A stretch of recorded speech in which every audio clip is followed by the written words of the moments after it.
Good evening, and this is Module 1 for EDL850, and my name is Michael Graham. A little bit about me. I am from Hazel, Kansas, born and bred.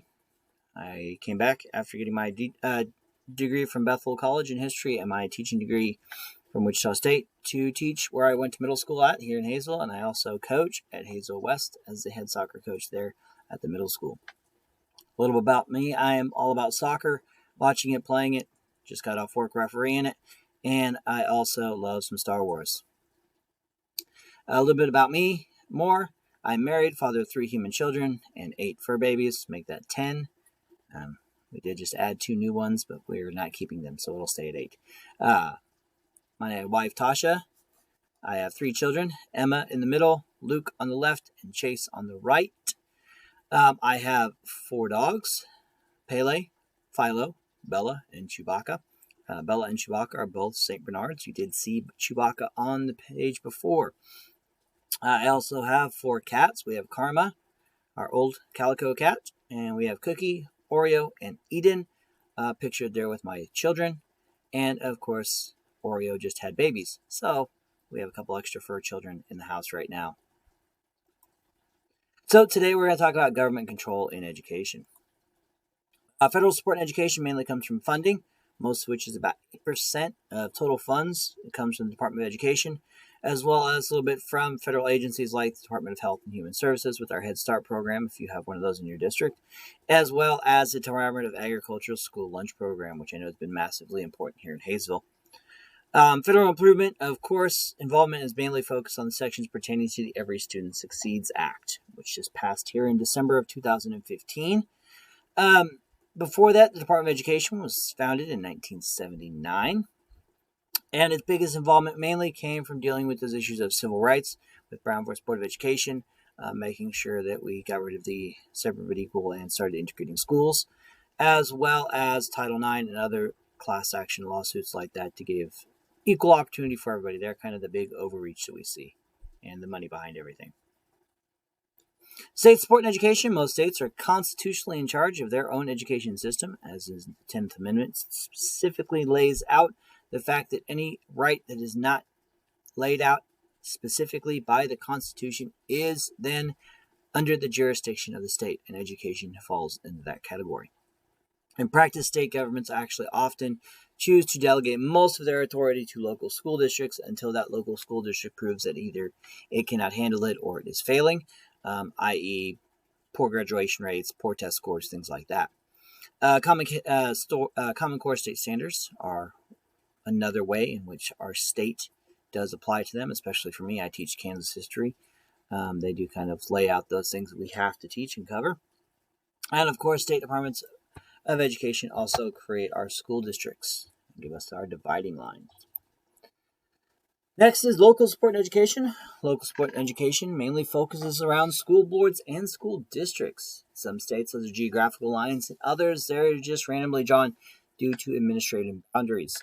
I know in my district, it's definitely done by administrative boundaries, done to try and balance out the schools as much as possible.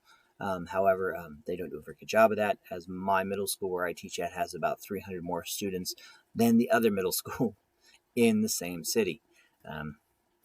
Kind of a weird situation there.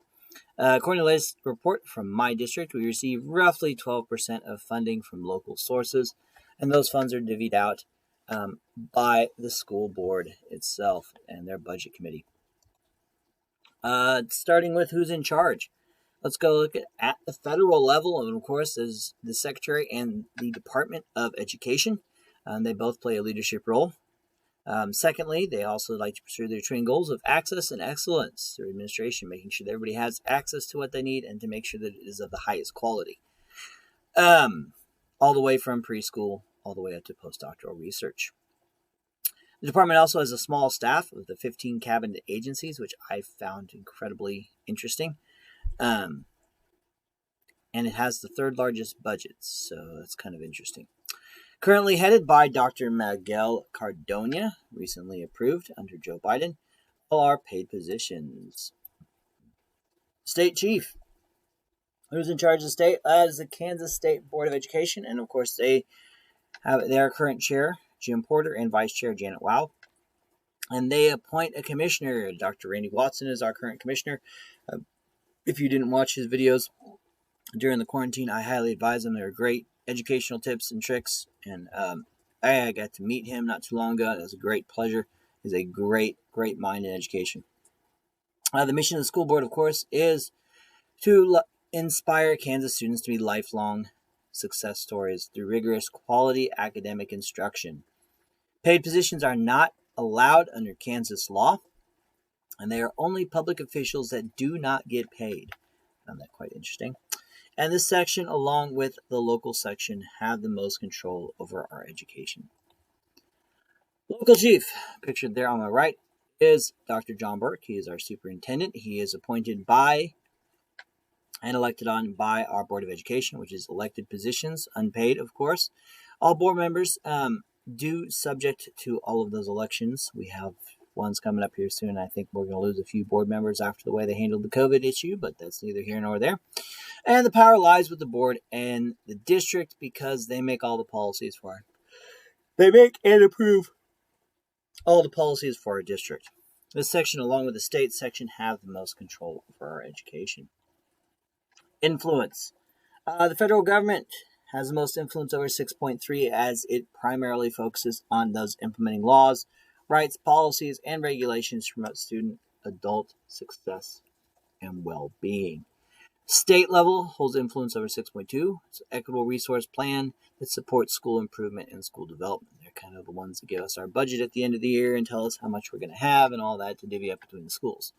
And local, of course, this holds over 6.1 due to its focus on school level governance and operation systems that support each student learning needs and promote the mission and vision of the school.